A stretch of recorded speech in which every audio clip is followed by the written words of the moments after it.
Hi, friend. Welcome to day 4 of Exodus chapter 13, our first week in book 2 of this journey in Exodus. And we begin journeying today. This is exciting. This is an exciting passage of scripture. And I've learned a lot. I sit here very encouraged and assured and hopeful for today and for the future. I hope that you're feeling the same way. So let's go ahead and unpack this passage using those detective questions: the who, what, where, when, how, and why. So we have the who. We have Pharaoh. Remember, he was the king of Egypt. We have the people of Israel. We have Moses. We have, I don't know that we can say the who, but we have the bones of Joseph.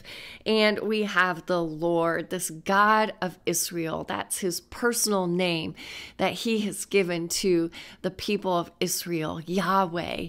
When he speaks, it is so. So that's the who. When? Well, we know right off the bat from verse 17, when Pharaoh let the people go, God did not lead them by the way of the land of the Philistines, although that was near. So the when is when Pharaoh let the people go.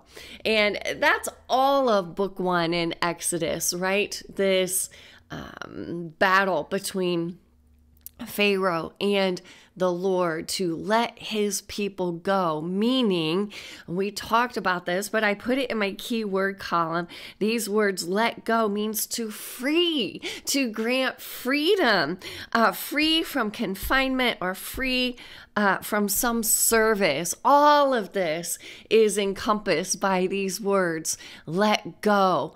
The Lord wanted Pharaoh to let his people go, free his people, that they might go and serve him, serve the Lord instead of Pharaoh. So this is the when. And let's remember when we ended book 1, Exodus chapter 12, we learned that the Israelites had been in Egypt for 430 years. 430 years. So this is a big deal. And I think it's a big deal for today's lesson. I'll elaborate on that more in just a moment. But we have the where. Obviously, we've said it already this week. They are still in Egypt. And we have some other places mentioned in today's passage, beginning with God saying he's not going to lead the people by the way of the land of the Philistines. That was the most direct route going north to the promised land, going north to this land of Canaan, going north to the land of their father Abraham. That would have been the most direct route. Instead, God says he is going to take the people around. He's going to lead the people around by the way of the wilderness toward the Red Sea. So they go kind of in the opposite direction. They're going to go a roundabout way. And let's notice, I made a note, this is for their good. This is for their good. All right, the what. We'll come back to that. The what. Here's what I put. God leads. God leads. We see verse 17, God did not lead them by the way of the land of the Philistines. Verse 18, but God led the people around by the way of the wilderness. And then down below, we see how he leads. We'll talk about that in a minute. But to lead is to take or guide someone somewhere. All right? To take and to guide and to lead somewhere. Friends, isn't it encouraging that it is God doing the leading? What is it that we learn about who God is? We've said he will always be the hero in these Old Testament narratives. And he is our hero. We can know that it is God who leads. Love that. So that's the what. God leads. He doesn't take them on the shortest route through the land of the Philistines. Why? He's already said it in verse 17. Lest the people change their minds when they see war and returned to Egypt. And that ought to cause us to pause, shouldn't it? I mean, I wrote really in all caps with exclamation points and question marks.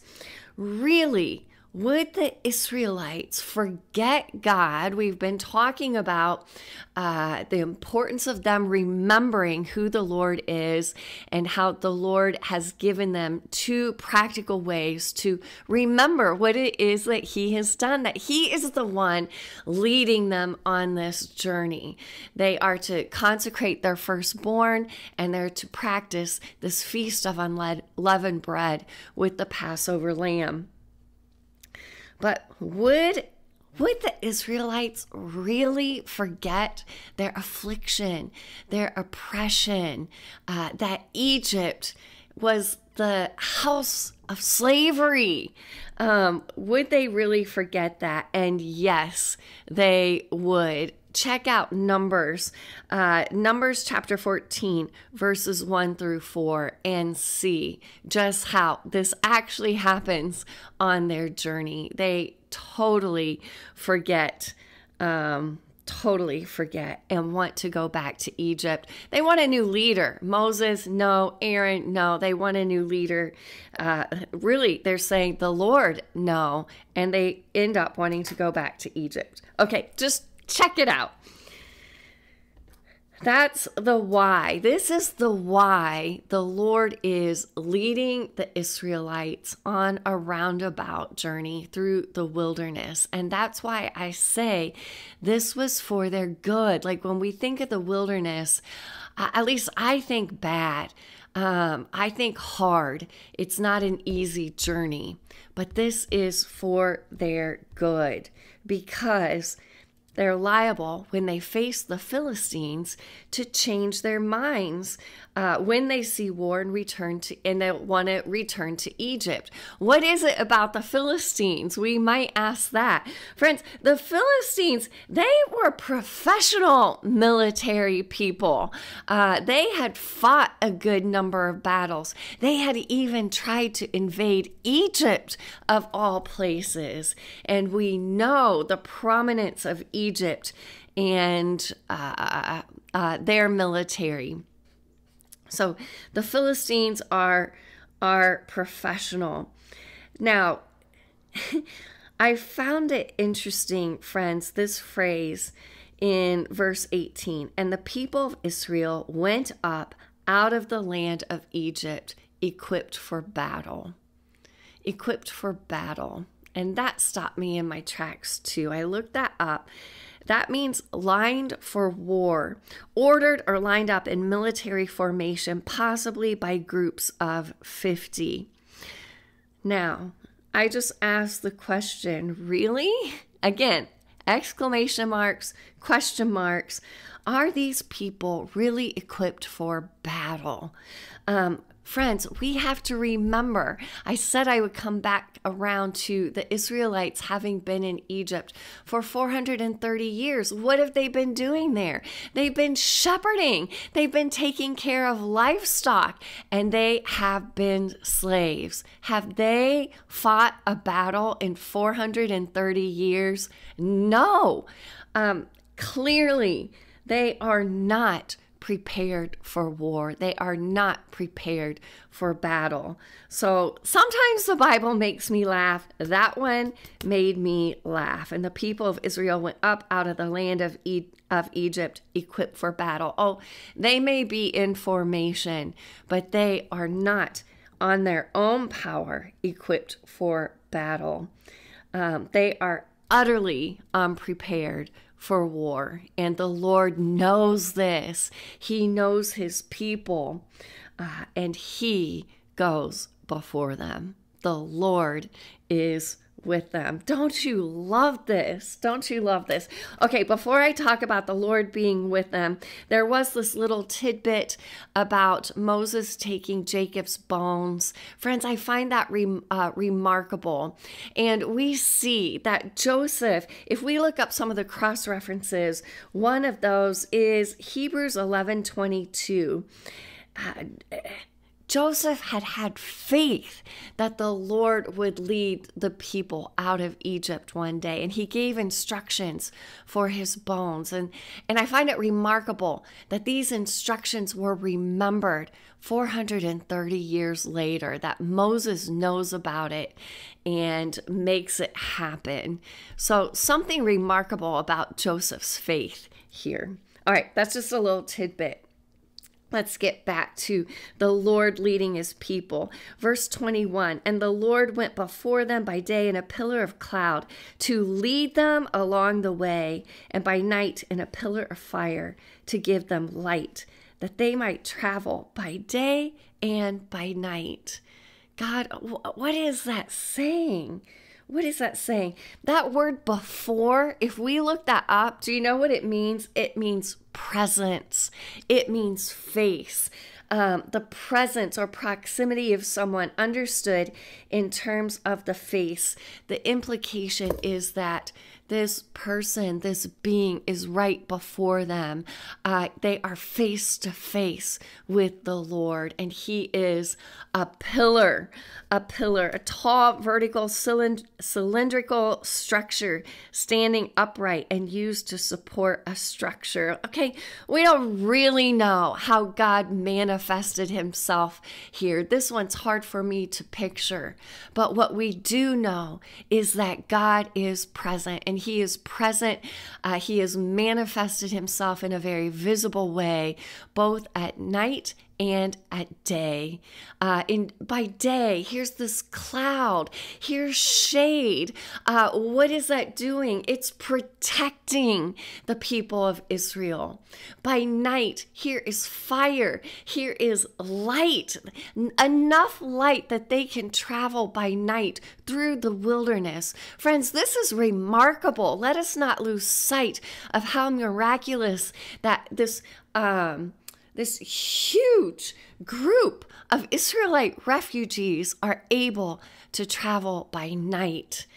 This is how much light God is giving them. And I couldn't help but think of Jesus crying out and saying, I am the light of the world. Here he is, friends. Here is the light of the world, such that the Israelites can travel by night. This is remarkable.